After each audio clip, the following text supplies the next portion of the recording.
Muchas gracias. Así se presenta la banda filarmónica del CECAM bajo la dirección del maestro Eduardo Díaz Méndez. Es un gusto siempre estar en estos domingos de concierto donde escuchamos música tradicional oaxaqueña, música tradicional serrana.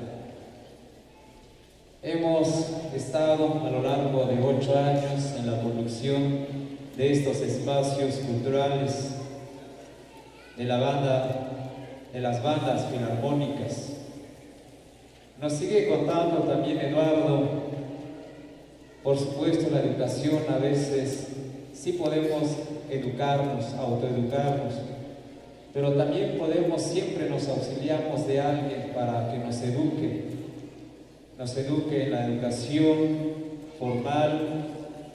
Y así lo comenta en este caso Eduardo, donde también dice que tampoco he de olvidar jamás a los amigos y a los profesores que me enseñaron la musicalidad y el sentido de pertenencia al pueblo mije.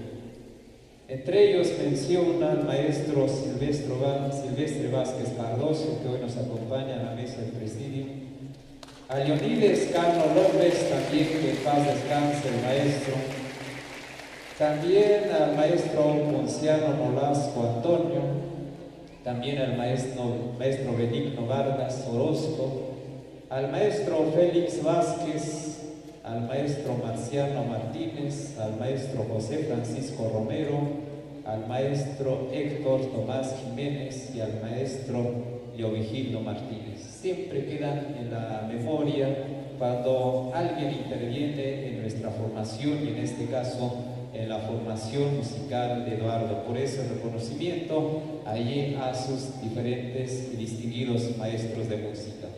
Vamos a seguir escuchando más de la música.